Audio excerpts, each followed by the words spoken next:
Hi guys, so NTPC 2024 ஓட notification வந்து release ஆயிடுச்சு. ஸோ 14 செப்டம்பர் 2024 வந்து அப்ளிகேஷன் வந்து ஓப்பன் ஆயிரும். நீங்கள் அப்ளை பண்ணலாம். மொத்தம் வந்து 11K வேக்கன்சி. ஸோ போஸ்டிங் எல்லாத்தையும் நீங்கள் ஆல்ரெடி வீடியோஸ் பார்த்துருப்பீங்க, நோட்டிஃபிகேஷன் வாசித்து பார்த்துருப்பீங்க. எவ்வளோ வேக்கன்சி, சென்னைக்கு எவ்வளோ வேக்கன்சி, 436ன்னு நினைக்கிறேன். ஸோ இதில் வந்து கேட்டகரி வைஸ் மாறும், அப்புறம் வந்து போஸ்டிங் வைஸ் மாறும். அதெல்லாம் நீங்கள் ஆல்ரெடி பார்த்துருப்பீங்க. ஸோ இந்த வீடியோவில் என்ன பார்க்க போகிறோன்னா, NTPC 2019 ஃபுல் ஜேர்னி. ஸோ நான் வந்து NTPC 2019 வந்து ப்ரிலிம்ஸ்லேருந்து ஃபைனல் வரைக்கும், அதாவது நான் பாஸ் பண்ணலை, ஃபைனல் வரைக்கும் ஃப்ரம் ஸ்டார்ட் டு எண்டு வந்து நான் ட்ராவல் பண்ணேன். ஸோ அதோட எக்ஸ்பீரியன்ஸ், அது எப்படி இருக்கும், நீங்கள் எப்படி ஸ்கோர் பண்ணலாம் அப்படின்றதான் பார்க்க போகிறேன். ஸோ ஸ்ட்ராட்டஜி அதெல்லாம் எப்படி எதுவுமே கிடையாது. ஜஸ்ட் இந்த எக்ஸாமை பற்றின ஒரு என்னோடய எக்ஸ்பீரியன்ஸ் வீடியோ, அவ்வளோதான். ஸோ இதில் வந்து நான் ப்ரிலிம்ஸில் எவ்வளோ மார்க் எடுத்தேன், மெயின்ஸில் எவ்வளோ மார்க் எடுத்தேன், ஸோ உங்களோட டார்கெட் என்னவாக இருக்கலாம் அப்படின்ற மாதிரி தான் இருக்கும். ஸோ ஃபஸ்ட்டு வந்து இந்த எக்ஸாம் வந்து 2019 வந்து ரிலீஸ் பண்ணாங்க. நடுவில் வந்து the great covid happen. So first exam வந்து 2021 ஆர் 22 ஸ்டார்டிங்கில் February 2022 வந்து நடந்துச்சு ப்ரிலிம்ஸ். ஸோ இந்த 2019 வந்து என்ன பண்ணாங்க அப்படின்னா, தமிழ்நாட்டில் இருக்க ஸ்டூடெண்ட்ஸுக்கு வேறு ஸ்டேட்டில் எக்ஸாம் போட்டாங்க.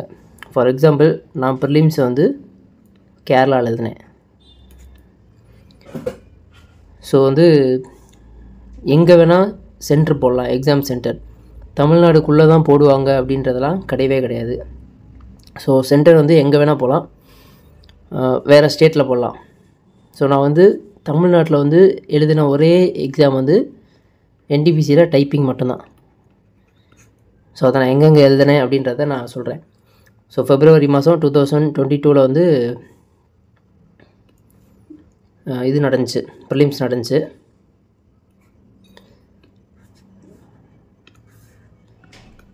Feb 2022. ஸோ ப்ரிலிம்ஸை நான் எழுதிட்டேன். எழுதுனதுக்கப்புறம் ஃபஸ்ட்டு ரிசல்ட் விட்டாங்க. ஸோ ஃபஸ்ட்டு ரிசல்ட்டில் வந்து நான் level 5,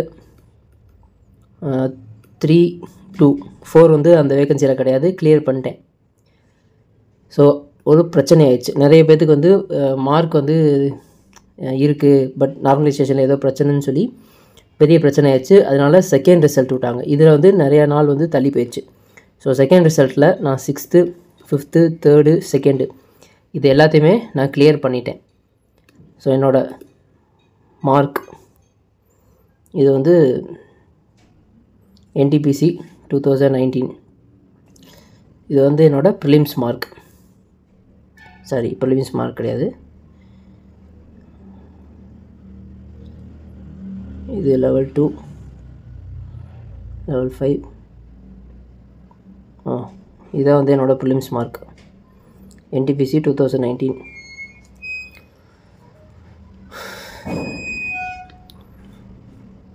ஸோ வந்து மொத்தம் அதே தான், 100 கொஷின், இதெல்லாம் உங்களுக்கு தெரியும். என்னோடய லாஸ்ட் ஸ்கோர் வந்து 25. ஸோ எவ்வளோக்கு எவ்வளோ நீங்கள் வந்து எந்த எக்ஸாமாக இருந்தாலும் சரி, அக்யூரஸியை வந்து மெயின்டைன் பண்ணுங்கள். அக்யூரஸி ரொம்ப ரொம்ப முக்கியம். ஸோ என்னோடய லாஸ்ட் ஸ்கோர் வந்து 75.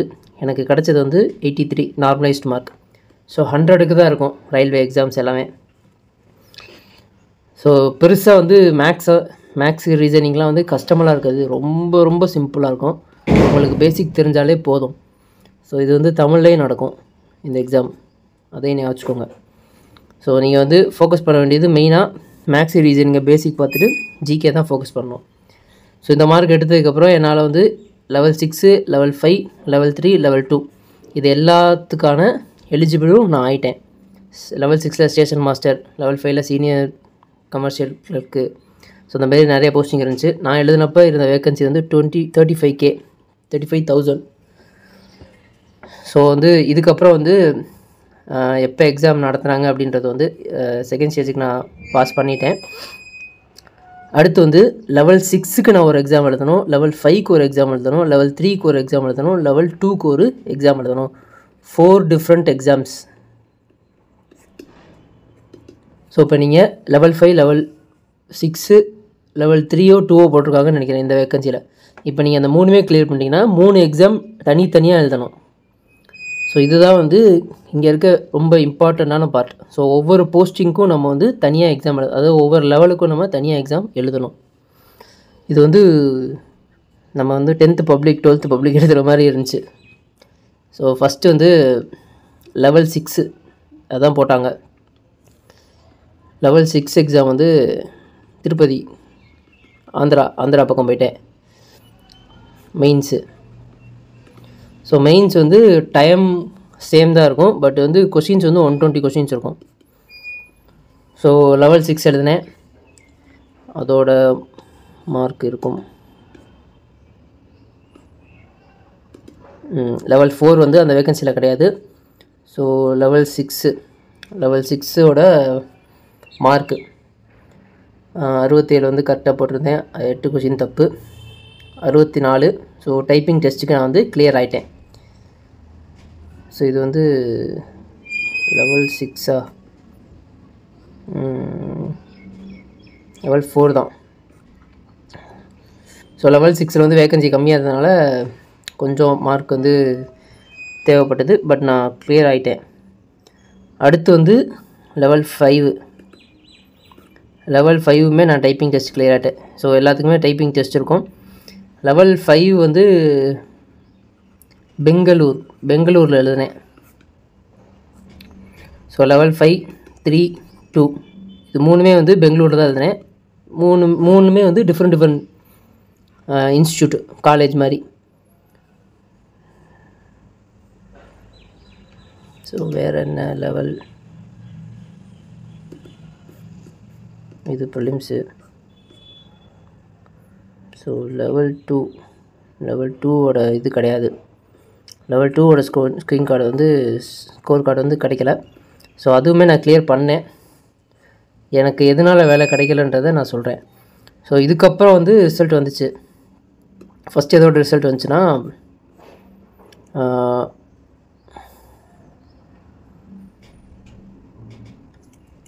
Station master. லெவல் 6 வந்து ஸ்டேஷன் மாஸ்டர்.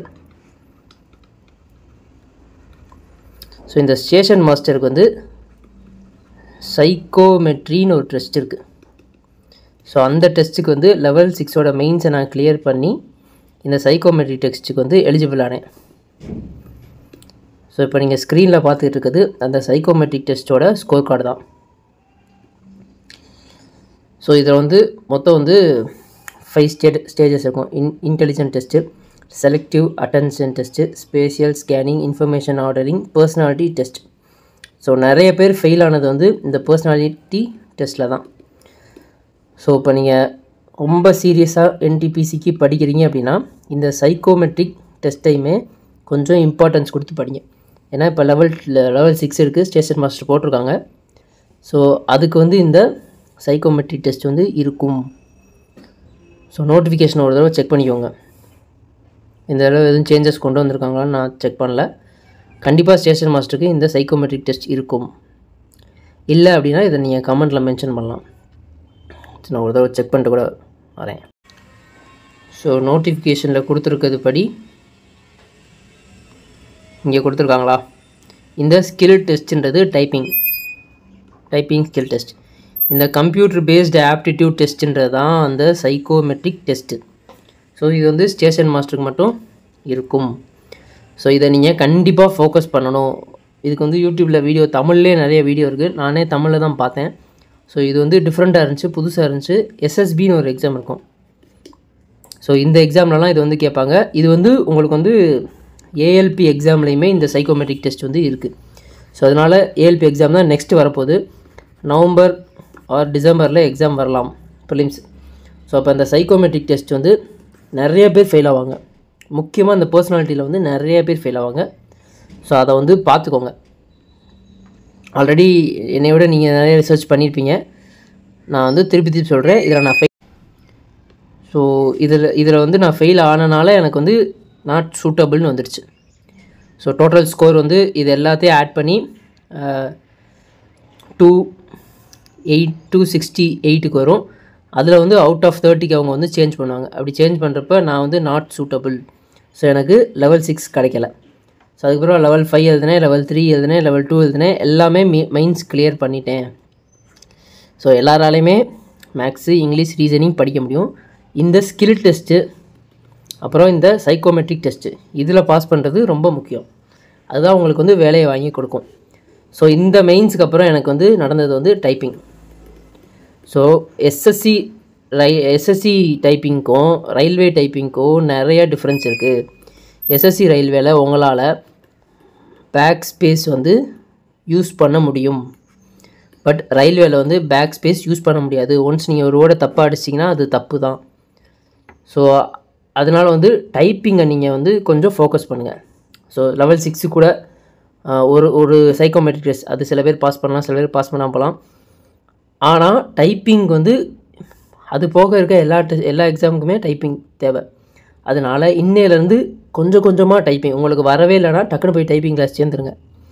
ஸோ இதுலேயும் வேலைக்கான செலெக்ஷன் ஆகாமல் போகிறதுக்கான வாய்ப்புகள் நிறையவே இருக்குது. எனக்கு இதில் தான் வந்து போச்சு. ஸோ டைப்பிங்கில் நான் இந்நேரம் பாஸ் பண்ணியிருந்தேன்னா ஒரு லெவல் 5 இல்லாட்டி லெவல் 3, லெவல் 2 இதில் ஏதாச்சும் ஒரு போஸ்டிங்கில் உட்காந்துருப்பேன். ஸோ அந்த டைப்பிங்கில் நான் அசால்ட்டாக இருந்தேன். அந்த தப்பை நீங்கள் பண்ணாதீங்க.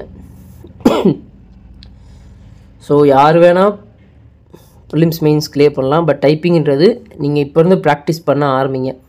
மினிமம் ஒரு 30 மினிட்ஸ் வந்து இப்போலேருந்து யூஸ் பண்ணுங்கள். அது எஸ்எஸ்சிக்கும் உங்களுக்கு யூஸ்ஃபுல்லாக இருக்கும், ரயில்வேக்கும் யூஸ்ஃபுல்லாக இருக்கும். ஸோ இதுக்கப்புறம் வந்து அப்படியே நான் மொத்தமாக ரயில்வே இழுத்து மூடிட்டு அடுத்த எக்ஸாம் போயிட்டேன். இது என்னோடய ஜேர்னி. ஸோ இந்த மாதிரி பெருசாக எந்த வீடியோவும் கிடையாது. உங்களுக்கு ஒரு பேசிக் ஐடியா கிடச்சிருக்கும். ஸோ நான் என்ன தப்பு பண்ணேன் அதை நீங்கள் பண்ணாமல் இருக்கணுன்றதுக்காக தான் இந்த வீடியோ. ஸோ அதை நோட் பண்ணிவிட்டு இன்னையிலேருந்து அதுக்காக படிங்க, ஒர்க் பண்ணுங்கள், எஃபோர்ட் போடுங்க. ஸோ உங்களை நீங்களே மோட்டிவேட் பண்ணிக்கோங்க. இதெல்லாம் வந்து ஒரு மோட்டிவேஷன் தான். நான் இவ்வளோ மார்க் எடுத்தும் ஃபெயில் தான் ஆனேன். பட் ஒரு சின்ன மோட்டிவேஷன் தான் உங்களுக்கு. உங்களாலே முடியும் அப்படின்ற மோட்டிவேஷன் தான். என்னாலே முடியுதுன்னா உங்களாலே முடியும். நான் ரொம்ப ரொம்ப ஆவரேஜான ஸ்டூடெண்ட். ஸோ என்னாலே முடியுது அப்படின்னா உங்களாலேயும் கண்டிப்பாக முடியும். இந்த வீடியோவை ஷேர் பண்ணுங்கள் உங்கள் ஃப்ரெண்ட்ஸுக்கு. அப்புறம் உங்கள் டவுட்ஸை வந்து கமெண்ட் பண்ணுங்கள், ஒரு லைக் பண்ணுங்கள். அப்போ தான் இந்த வீடியோ வந்து நிறைய பேர்த்துக்கு போய் சேரும். ஸோ இது ரிலேட்டடான டவுட்ஸை வந்து நீங்கள் சொல்லுங்கள். அதுக்கு நான் வந்து வீடியோ க்ரியேட் பண்ணுறேன். தேங்க்யூ.